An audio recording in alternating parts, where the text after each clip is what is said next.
اللہ اکبر کا پیغام دیا، بے شک اور ہم آج بھی اسی کو اکبر مانتے ہیں۔ بے شک بے شک اور جب اشہد ان محمد رسول اللہ کہا ہوگا تو پیغام دیا ہوگا یزیدی لشکر کو، تمہارے آباء و اجداد کا نام قیامت تک لینے والا کوئی نہ ہوگا، بے شک جن کے نام کی خاطر ہم قربانی دے رہے ہیں، قیامت تک دنیا بھر میں محمد عربی کی رسالت کی شہادت دی جاتی رہے گی۔ بے شک یہ آذان علی اکبر قیامت تک، جب تک آذانیں مسجدوں میں گونجتی رہیں گی، یہ آذان علی اکبر کا تسلسل ہے، اور یہ سلام پیش کیا جاتا رہے گا حضرت علی اکبر کی عظیم بارگاہ میں۔ یہاں پر وقت ہے ایک بریک کا، ملتے ہیں ایک بریک کے بعد۔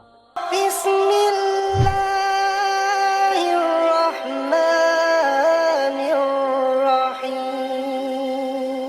ایک بار پھر کہیں گے آپ کو خوش آمدید، اور پروگرام کے سلسلے کو آگے بڑھائیں۔ علامہ صاحب بتائیے گا، امام حضرت حسین علیہ السلام نے یزیدی افواد سے کیا خطاب کیا تھا، اس حوالے سے بتائیے گا۔ روز عاشور امام علی مقام نے، یوں تو تاریخ بتاتی ہے 2 یا 3 خطابات فرمائے، آذان کے بعد بھی، صحیح، اور بالکل جنگ آغاز ہوتا ہے، جنگ کا آغاز ہونے جا رہا ہے، تو اس وقت بھی امام علی مقام نے خطبہ دیا صحیح، کہ مجھے پہچانو، بے شک، میں کون ہوں۔ سب سے پہلے اللہ کی توحید بیان کی، سبحان اللہ، اپنے بابا کی ولایت کو بیان کیا، پھر مولا حسین نے اپنی قرابت کو بیان کیا۔ مجھے پہچانتے ہو کہ میں وہ ہوں جس نے پیدائش کے ساتھ پہلی خوراک لعاب رسول کھائی بے تھی؟ شک بے شک، کیا مجھے نہیں پہچانتے ہو کہ رسول میری سواری تھے؟ کیا بھول گئے مجھے کہ میرے لیے رسول اللہ نے سجدوں کو طول دیا؟ کیا تم مجھے پہچان نہیں رہے کہ میں وہ ہوں جس کے لیے اللہ کے رسول نے اپنا خطبہ چھوڑ دیا تھا؟ سبحان اللہ، کیا مجھے نہیں پہچانتے ہو جس کے لیے آقا نے فرمایا تھا حسین منی ما انا من الحسین؟ کیا مجھے پہچاننے سے بھول گئے کہ جن کے لیے مصطفیٰ نے فرمایا تھا ان الحسن والحسین سیدہ شباب اہل الجنہ؟ کیا جنت کی آرزو تمہارے اندر نہیں ہے؟ سبحان تم نمازیں کیوں پڑھتے ہو، روزے کیوں رکھتے ہو، حج کیوں کرتے ہو، زکاتیں کیوں دیتے ہو؟ جس جنت کی آرزو میں سارے اعمال کر رہے ہو، اس جنت کا مالک تمہارے سامنے کھڑا ہے، مجھے بے شک، پہچانو۔ بے شک، بے شک، مولا حسین بار بار فرما رہے ہیں، میں چاہتا ہوں کہ مجھ سے لڑ کر تم جہنم کا ایندھن نہ بنو، میری خواہش ہے کہ تم جہنم کے اندر نہ جاؤ، لیکن بار بار تنبیہ کے باوجود یزیدی لشکر کی آنکھوں پہ مفادات کی وہ پٹی بندھی ہوئی تھی۔ اور یہ بھی تاریخ کا ایک باب ہے کہ وہ چاہتے تھے کہ ہمیں فلاں علاقے کا والی بنا دیا جائے گا، فلاں زمین ہماری ملکیت کر دی جائے گی، اتنے دراہم و دنانیر دیے جائیں گے۔ کسی بدبخت لعین یزیدی کا یہ مقدر نہیں ہوا، کسی کو کچھ بھی نہ ملا، بلکہ اللہ تعالیٰ کی طرف سے بھی عذاب، اور پھر بے پناہ قسم کے عذابات کا وہ شکار ہوتے چلے گئے۔ اور یزیدی لشکر نے اپنے چند ہی سالوں کے اندر یزید سمیت واصل جہنم ہو گئے۔ بے شک، لیکن کربلا کی سرزمین پر امام علی مقام، چونکہ آپ ہادی برحق تھے، بے شک، چونکہ آپ منصب امامت پہ فائز تھے، آپ چاہتے تھے میں رحمت للعالمین کا فرزند ہوں، میرے سبب کوئی جہنم کا ایندھن نہ بنے۔ بے شک، بار بار خطبات میں آپ نے انہیں قائل کرنے کی کوشش کی، لیکن اکثریت سوائے ایک کے، جس پہ انشاءاللہ ہم آگے چل کے جی، بات جی، کریں گے، جی، لیکن پورا لشکر جو ہے وہ یزید کے ان دیے ہوئے مفادات کے چکر میں مولا حسین سے لڑنے کو تیار کھڑا تھا۔ صحیح۔ علامہ صاحب بتائیے گا، ایسا کیا ہوا، ایسے کیا اسباب ہوئے کہ حر نے دوزخ سے جنت کا سفر کیا اور معافی مانگی مولا سے، اور جنت کے جو ہے حقدار بھی ٹھہر گئے؟ حر ایسا کیا ہوا؟ ایک لمحہ پہلے جو جہنم کا ایندھن تھا، اگلے ہی لمحے وہ جنت کے وارثوں کے قدموں میں پڑا ہے۔ حر نے جب مولا حسین کا راستہ روکا تھا تو امام علی مقام نے سے فرمایا کہ تجھ پر تیری ماں روئے، مطلب تو اتنا گندی حرکت کر رہا ہے کہ حسین کے لشکر کو روک رہا ہے۔ تو اس نے آگے سے جواب الجواب نہیں کیا، آگے سے وہی لفظ دہرائے نہیں، بلکہ اس کے اندر ایمان موجود تھا۔ اس نے کہا مولا، میں آپ کی والدہ کے لیے ایسا لفظ کا تصور بھی نہیں کر سکتا جو سیدۃ النساء اہل الجنہ ہے، بے شک جو تمام جنتی عورتوں کی سردار ہے، سیدۃ نساء العالمین ہے، میں ان کے لیے ایسا لفظ، وہ لمحہ ٹرننگ پوائنٹ تھا حر کے لیے۔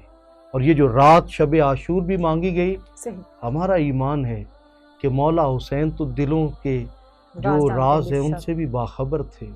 امام جانتے تھے حر کے لیے کہ حر نے آنا ہے، بے شک، اور مولا انتظار بھی کر رہے تھے علامہ صاحب، جنت حر کا انتظار کر رہی بے ہے، شک لیکن اس کے لیے تو قدم تھے جو حر نے چلنے تھے۔ بے شک، لیکن حر نے یوں نہیں ہوا کہ سر اٹھائے ہوئے منہ اٹھائے ہوئے آ جائیں کہ جناب میں آ گیا ہوں آپ کے پاس، نہیں، حر نے اپنے آپ کو زنجیروں میں جکڑا صحیح، اور زمین پر رینگتے ہوئے قیدیوں کی طرح آتا ہے اور مولا حسین کے قدموں پہ گرتا ہے اور کہتا ہے امام اگر میں نہ روکتا تو آج آپ کے بچے پیاسے اور بھوکے نہ ہوتے، اگر میں نہ روکتا تو آج جو ہے وہ مخدرات عصمت کے ہونٹ خشک نہ ہوتے، بے شک، اگر میں نہ روکتا آپ کو تو اس وقت قیامت خیز جو جنگ آپ پہ مسلط ہونے والی ہے یہ مسلط نہ ہوتی۔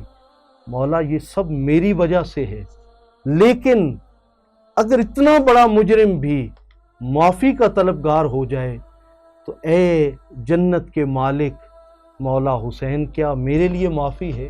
صحیح، آج کربلا سے محبت کا دعویٰ کرنے والے لباس کا رنگ تو بدلتے ہیں، کردار کا رنگ کیوں نہیں بدلتے؟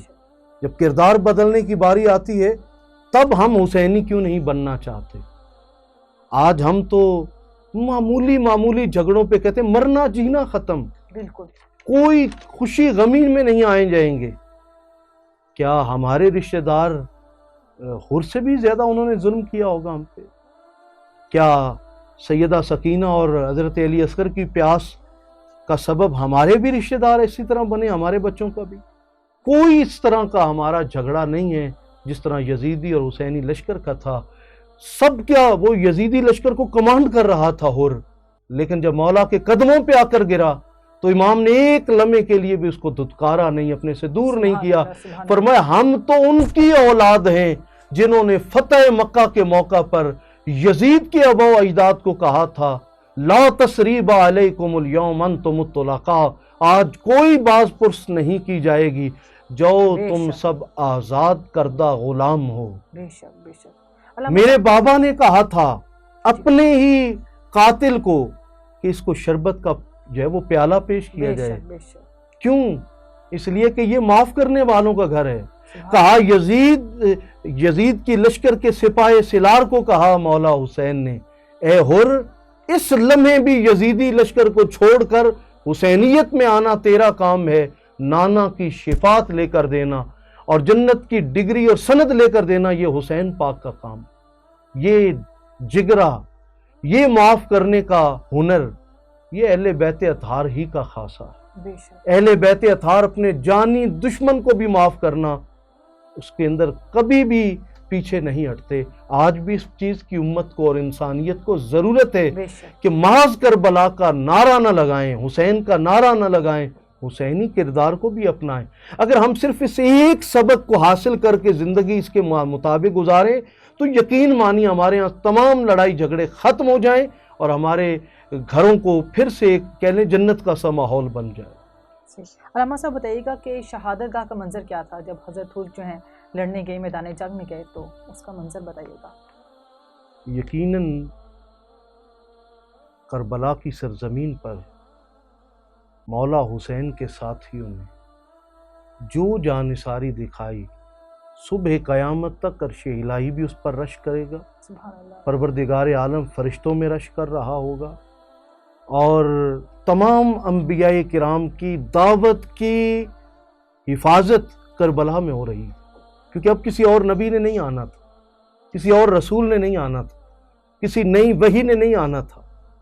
ناموس رسالت کا سب سے بڑا مقدمہ مولا حسین نے لڑا ہے، اور سب سے بڑی توہین رسالت کربلا کی سرزمین پر ہوئی۔ بے شک، ناموس رسالت کیوں؟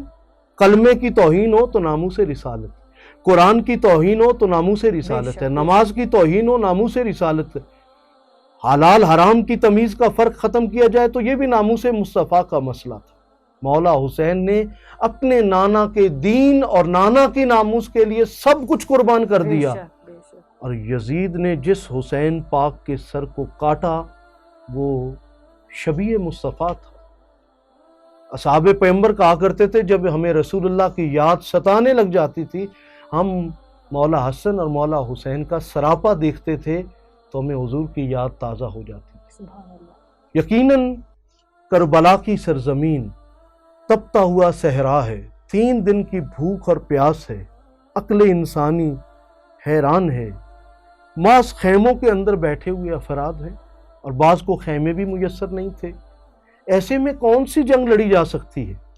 اور جنگ کا عالم کیا ہے کہ جنگ کے اندر جو یزید پلید کی طرف سے فوج ہے اس کے پاس ہر طرح کا ہتھیار موجود ہے، اور مولا حسین تو جنگ کی نیت سے بھی نہیں نکلے تھے، بالکل ایسے ہی۔ ننھے منھے بچے اور خواتین ساتھ۔ بے شک۔ آپ کو سن کر حیرت ہوگی، اسلام کا مقدمہ، قرآن کا مقدمہ، کلمہ محمد کا مقدمہ لڑنے کے لیے اور وحی کا مقدمہ لڑنے کے لیے جس انسان کا اسلحہ استعمال ہوا ہے وہ مولا حسین کے بچپن کے ساتھی ہیں، حضرت جون رضی اللہ تعالی عنہ، جو اسلحے کا لین دین کیا کرتے تھے۔ وہ قریب سے کربلا کے قریب سے گزر رہے تھے۔ صحیح۔ کسی نے بتایا کہ آج آپ کے بچپن کے دوست مولا حسین پر مشکل وقت آیا ہوا۔ امام عالی مقام کے یہ جانثار دوست کربلا آتے ہیں، سارا اسلحہ مولا حسین کے قدموں میں رکھ دیتے، مولا میری طرف سے قبول فرمائیں۔ آپ نے فرمایا ہم صدقہ قبول نہیں کرتے ہیں، ہم اہل بیت اطہار پہ صدقہ حرام ہے۔ بے شک۔ حضرت جون عرض کرتے ہیں صدقہ کون دے رہا ہے؟ میں تو آپ کے بچپن کا دوست ہوں، میں صرف یہ اسلحہ نہیں آپ کے لیے پیش کر رہا، اپنی جان بھی پیش کر رہا ہوں۔ حضرت جون کو کلمہ نہیں پڑھایا تھا مولا حسین، جس طرح ہمارے ہاں زبردستی داخلے کی باتیں کی جاتی ہیں نا بالکل۔ اسلام میں، اور خارجہ کا کام تو اس سے بھی زیادہ تیزی سے جاری ہے کہ اس اسلام سے نکالنا کیسے۔ بالکل ایسے۔ مولا حسین نے کوئی کلمہ نہیں پڑھایا، وہ بلیور ہے، وہ حضرت سیدنا عیسیٰ علیہ السلام پہ ایمان رکھتا ہے، انجیل مقدس کو مانتا ہے۔ بے شک۔ مولا حسین نے اسے سینے سے لگایا۔ آج بھی 72 شہدائے کربلا میں حضرت جون رضی اللہ تعالیٰ عنہ کا نام موجود ہے، اور کوئی مسلمان انہیں رضی اللہ تعالی عنہ کے بغیر ان کا نام نہیں لیتا۔ اس کا مطلب یہ ہوا کہ اگر کوئی مسیح ہو، حضرت عیسیٰ کو ماننے والا، اگر محمد عربی کے نواسے کے نام پہ قربان ہو جائے تو وہ رضی اللہ تعالی عنہ ہے، اور اگر کوئی محمد عربی کا کلمہ پڑھنے والا ہو لیکن حسین اور حسینیت کے مقابلے میں آ جائے تو لعنت اللہ علی القاذبین ہے، وہ صبح قیامت تک لعنتی ہے۔ بے شک۔ یہ کربلا کا ایک عجیب منظر تھا کہ جہاں اسلحہ بھی استعمال ہو رہا ہے تو ایک مسیح کی طرف سے، اور پھر حر نے، اس کے بیٹے نے سب سے پہلے امام عالی مقام سے اجازت مانگی۔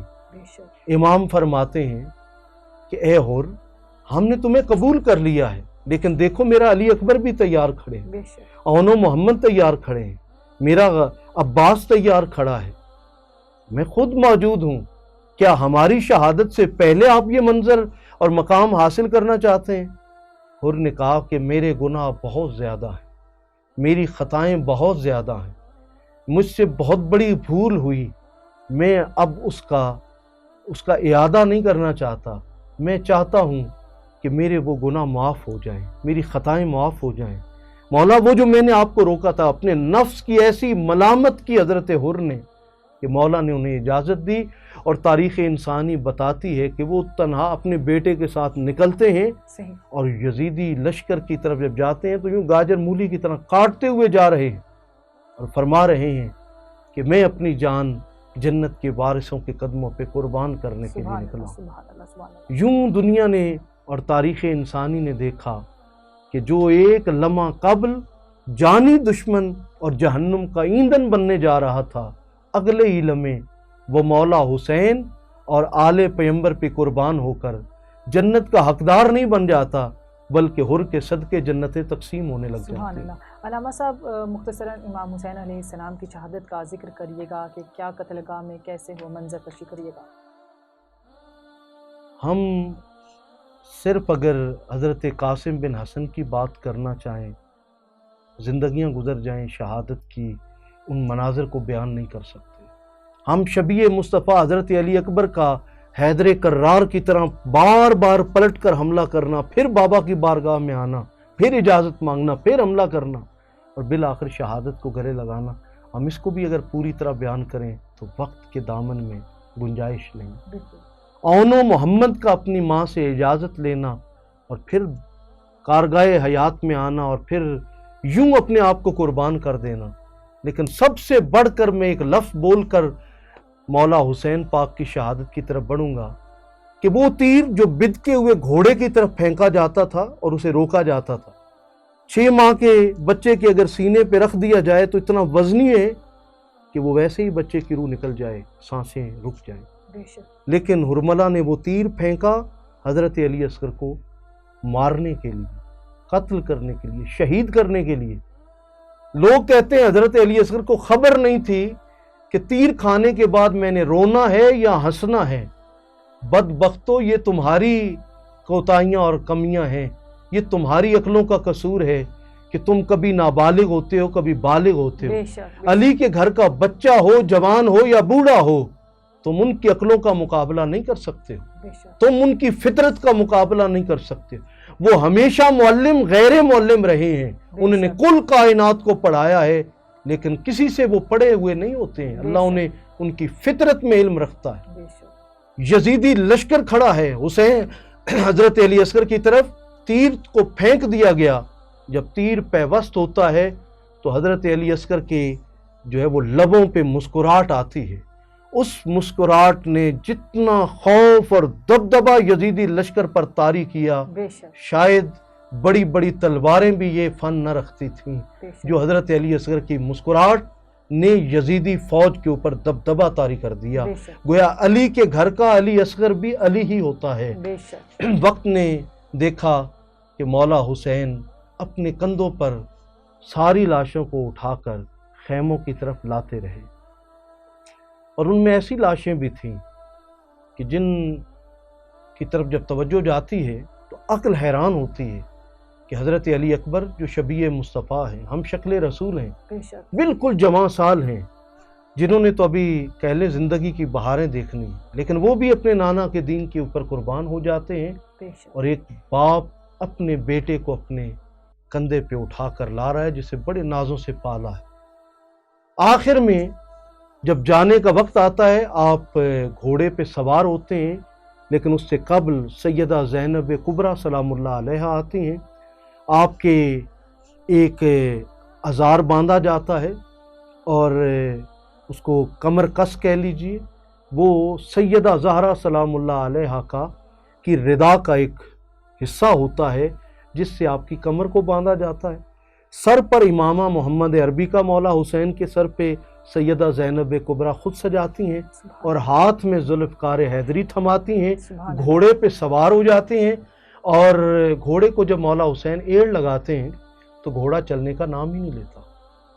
آپ فرماتے ہیں گھوڑے رکنا تھا تو جب میرا علی اکبر جا رہا تھا تب رکتا، رکنا تھا تو جب میرا عباس جا رہا تھا تب رکتا، اگر رکنا ہی تھا تو میرا بھتیجا جب قاسم بن حسن جا رہا تھا تب رکتا، اگر رکنا ہی تھا تو جب اون و محمد گئے ہیں تب رکتا، میں بوڑھا ہوں، جوان گئے ہیں، تو رکا نہیں، اب تو رکا ہوا ہے۔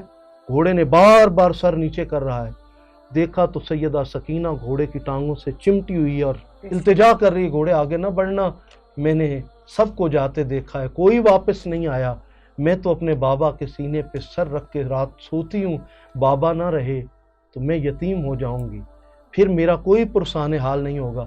پھر آپ نیچے اترتے ہیں، سیدہ سکینہ کو تسلی دینے کے بعد پھر گھوڑے پہ سوار ہو کر جب یزیدی لشکر کی طرف جاتے ہیں، جس طرف جاتے ہیں گاجر مولی کی طرح یزیدی سپاہیوں کو کاٹتے ہوئے جاتے ہیں۔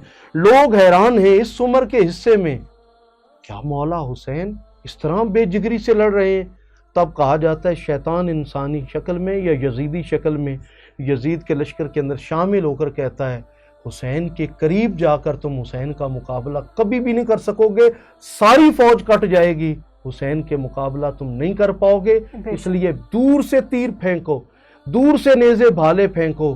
اور بالآخر بعض کہتے ہیں کہ 70 زخم تھے اور بعض کہتے ہیں نہیں، وہ 700 سے زائد زخم مولا حسین کے وجود پر اور گھوڑے کے اوپر، گھوڑے نے بھی اپنے جسم کے اوپر اتنے تیر سہے برداشت کیے کہ وہ دونوں طرف سے یوں لگتا تھا جیسے اس کے پر نکل آئے ہوں، اور وہ پر اس کے اصل والے نہیں تھے، وہ یزیدیوں کی طرف سے پھینکے ہوئے تیر، نیزے اور بھالے تھے۔ انہیں دیکھ کر یہ لگتا تھا کہ یہ تو ذل جناح ہے، فقط جناح نہیں ہے بلکہ ذل جناح ہے، دو پروں والا ہے یہ تو۔ مولا حسین زمین پر تشریف لاتے ہیں، شمر لعین بدبخت چاہتا ہے کہ میں آپ کا سر کاٹوں، لیکن مولا حسین جو آیا ہے تطہیر میں لپٹے ہوئے تھے، آپ نے فرمایا کہ شمر بدبخت مجھے ایک سجدہ کر لے، مجھے میں مسافر ہوں، 2 رکعت ہی تو پڑھنی ہے۔